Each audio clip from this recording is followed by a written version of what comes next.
아침마다 말씀으로 밝은 빛을 채우네.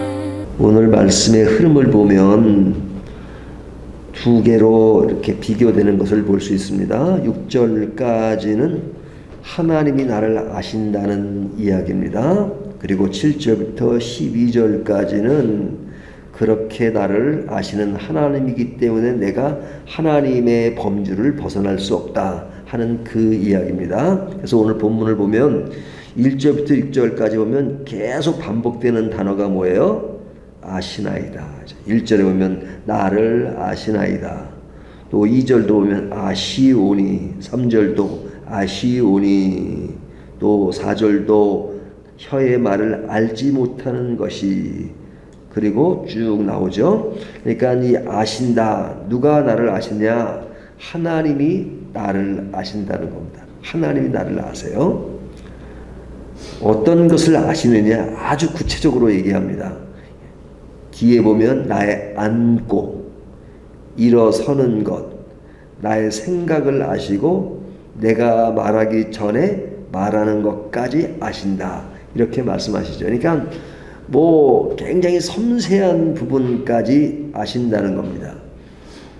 6절을 보면 그 지식이 너무 높아 내가 능히 미치지 못한다. 그 아는 정도가 그냥 짧게 조금 아시는 것이 아니라 다 아신다 이거죠. 다 아신다. 그냥 아시는 정도가 굉장히 큰 거죠. 근데 이 안다는 것은 뭐 이렇게 섬세하게 이야기하는 것처럼 이것이 어떤 인간이 행해지는 말, 행동, 그 하나를 아신다는 그 표현에는 하나님이 나의 모든 것을 주관하시고 인도하신다 하는 것이 포함되어 있는 것이죠. 그러니까 안다는 말을 할 때 우리는 뭘 보고 안다 그러죠? 제가 가만히 보니까요, 죄송합니다, 이런 표현을 써서, 나이가 많아서 우리나라 역대 대통령을 다 겪었더라고요. 이승만 대통령부터 시작해가지고 지금 대통령까지 제가 이름을 거론하려면 가만히 생각해보면 뭐 실수해서 빠뜨릴 수 있을 거지만 다 거론할 수 있을 것 같아요. 그러니까 그 대통령들을 제가 다 아는 겁니다. 근데 그 대통령이 저를 한 번도 만난 적도 없고 본 적도 없고 그 사람이 저를 알지 못해요. 저를 알지 못해요. 그러면 아는 겁니까? 모르는 겁니까? 제가 그분들의 이름을 알지만 그분들이 나를 몰라요. 그러면 모르는 거죠, 사실은. 그것처럼 하나님이 우리를 아신다고 할 때 하나님만 우리를 알고 우리가 하나님을 모르는 것, 또 우리만 알고 하나님이 모르는 것, 그러면 이게 아는 것이 아니죠. 하나님은 우리를 다 아신다는 것은 하나님이 우리의 모든 것을 다 아신다 하는 겁니다. 근데 하나님은 우리를 아시는데 사람이 하나님을 모르는 사람들이 있죠. 하나님을 믿지 않는 사람들. 이제 그것은 하나님을 아는 것이 아니죠. 그것처럼 여기 아신다는 것은 굉장히 크고 굉장히 중요하고 굉장히 가치 있는 그런 표현이라고 할 수 있죠. 그러니까 하나님의 전능성을 말하는 것입니다. 하나님은 모든 것을 아십니다. 뭐 인간이 행하는 것뿐만 아니라 우주가 돌아가는 것, 모든 것을 다 아십니다. 왜? 창조주시니까 다 아신다는 그 이야기를 합니다. 7절부터 12절까지는 전에 말씀드린 것처럼 그런 하나님이시기 때문에 내가, 우리 모든 인간이 하나님의 울타리를 벗어날 수 없습니다. 인간이 어디를 가도 다 아십니다. 뭐 하늘을 향해도 땅 밑으로 가도, 여기 보면 그런 표현을 쓰잖아요. 수월에 내려갈지라도. 수월에. 수월은 지옥을 의미하잖아요. 아니, 또 다른 의미는 땅 밑으로 내려간다 이거죠. 그러니까 요나서에 보면 요나가 하나님의 낯을 피하려고 어디로 가요? 점점 내려가죠. 점점 내려. 그 표현을 보면 내려갔다는, 욕바로 내려갔더니, 욕바로 내려가서 배에 내려갔더니 나중에는 바다 밑으로 내려가잖아요. 그러니까 계속 내려가는데 이제 배 밑층에 들어가면 하나님이 이제 모르실 것처럼 생각하지만 하나님 다 아시죠. 그래서 2장에 보면 요나가 어떻게 고백합니까? 내가 스올에 밑에 내려갔을지라도 그렇게 표현하잖아요. 그렇지만 하나님은 다 아신대요. 수월이든 뭐 다 아신다. 하나님은 우리의 모든 것을 다 아십니다. 오늘 본 편에 보면 내가 바다 끝에 가든지 하나님은 거기에 계신다. 어둠 속에서도 하나님은 빛으로 나를 감싸 주신다. 또 어디 컴컴한 데서도 하나님은 다 아시죠. 다 아시죠. 그러니까 이것은 하나님이 어디나 계신다 하는 것을 이야기합니다. 그러니까 오늘 본문은 12절까지 하나님의 전능성과 전지성과 편재성을 이야기하는데 시편 139편이 12절로 끝나는 것이 아니라 24절로 끝나잖아요. 그러니까 반을 뚝 잘라가지고 이제 오늘 본문이고 내일 본문은 13절부터 24절까지인데 오늘 부분에서는 하나님의 그 두 가지 속성을 이야기합니다. 그러면 이런 속성이 왜 중요하냐 하는 것이죠. 왜 중요하냐. 우리가 매 성경을 읽거나 묵상할 때 늘 강조하는 것이 가장 중요한 것이 뭐냐. 하나님이 누구신지를 아는 것이다. 하나님이 누구신지를 아는 것이다. 그럼 누구신지를 알면 내 삶에 있어서 굉장히 큰 변화를 일으킵니다. 하나님을 누군지를 알면. 근데 안다는 것은 조금 전에 말씀드린 것처럼 그냥 지식적으로만 아는 것은 별로 실감나지 않아요. 하지만 서로 교류가 있고 하나님과의 관계와 교제가 이루어지는 가운데 아는 것이라면 놀라운 변화를 우리에게 주죠.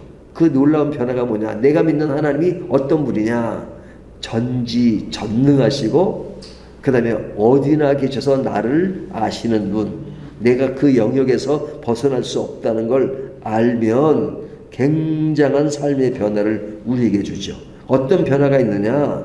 하나님 앞에서 숨길 수 없기 때문에 사람 앞에서도 진실할 수밖에 없죠. 그렇죠? 다른 사람들은 사람이 안 보이면 그냥 이것이 안전지역이라고 생각하지만 우리는 사람이 안 봐도 하나님이 보신다. 사람이 보지 않아도 하나님이 보신다. 그러니까 하나님을 두려워하는 거죠. 하나님을 두려워하면 사람 앞에서도 진실할 수밖에 없죠. 그 다음에 하나님이 나를 아시니까 늘 나의 삶이 하나님과 동행할 수밖에 없죠. 하나님이 나와 함께 계시고 그 함께 계신다는 것 때문에 내가 큰 위기 가운데 있다 하더라도 그 위기 속에서 느끼는 그런 안타까운 불안한 감정이 있을 수 있지만 그러나 다시 또 생각을 다시 정리하면 하나님이 나와 함께 계시지 동행하고 계시지 그래서 두려움 대신에 평안으로 바뀔 수 있죠. 위로를 얻을 수 있고 격려를 얻을 수 있고 내가 인간으로 겪는 아픔이 있지만 그래도 이런 아픔은 내가 세상에서 느끼는 아픔이지만 그래도 하나님이 나와 함께 계셔. 나와 함께 계셔. 그것이 나에게 위로를 주고 평안을 주는 말씀입니다.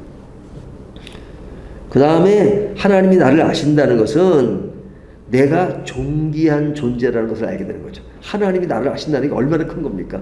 누가 나를 아세요? 우리가 세상에서 조금 유명한 사람이 알아도 그것을 자랑하고 그 사람이 나를 알아. 내가 그 사람과 교제가 있어. 그거 되게 아주 뿌듯하게 얘기하잖아요. 근데 누가 나를 아세요? 하나님이 나를 아신다. 가장 탁월하고 가장 크신 분, 더 크게 얘기하면 전지전능하시고 어디나 계시는 그 하나님이 나를 아신다는 것은 나를 기이 여기신다는 거잖아요. 나를 존귀하게 여기신다는 거예요. 우리가 하나님을 존귀하게 여기지만 하나님이 또 우리를 존귀하게 여기세요.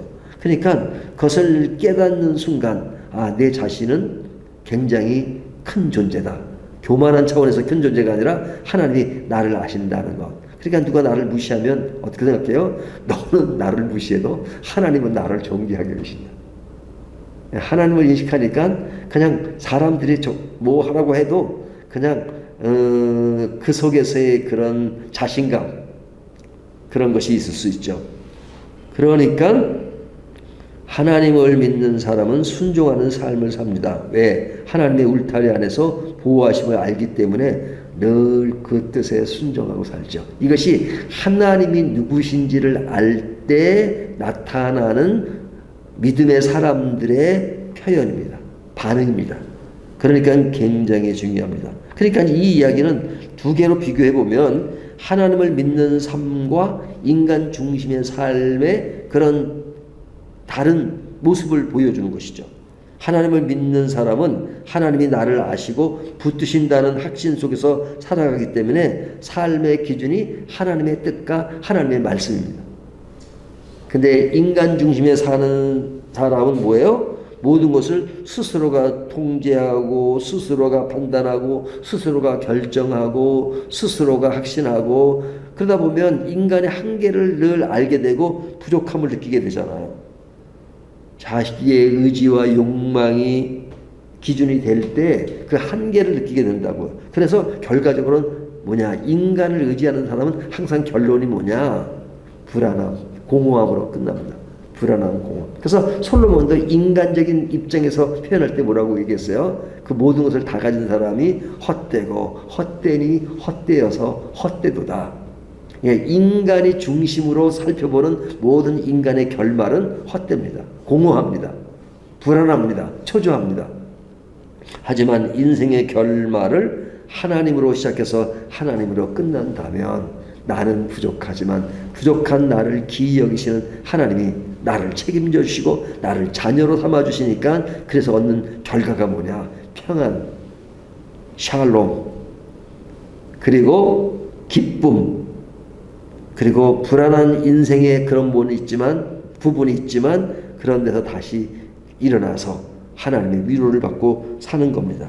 그러니까 하나님을 의지하는 사람의 결정판은 하나님 앞에서 다시 한번 반복하면 정직하고 또 어디나 하나님이 계신다는 동행의 그 의미를 알기 때문에 그 동행에서 얻는 평안 그리고 늘 그분의 뜻에 순종하는 삶을 살게 되죠. 이것이 하나님을 알 때 오는 또 느끼는 믿음의 표현입니다.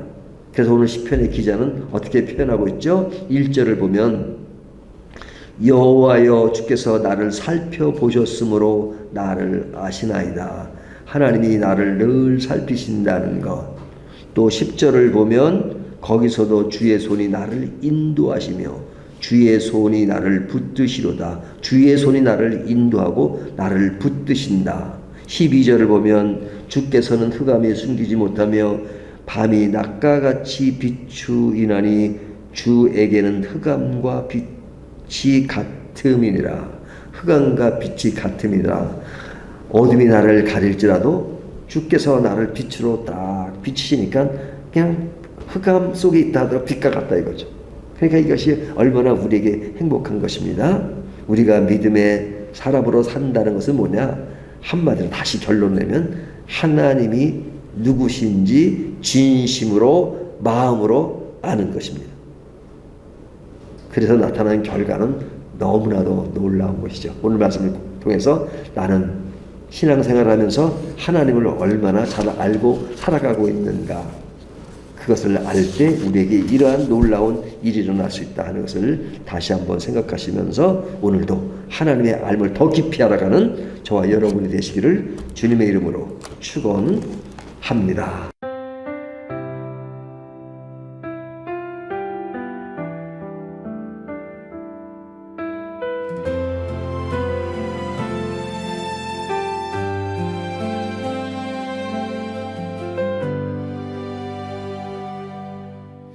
아침마다 말씀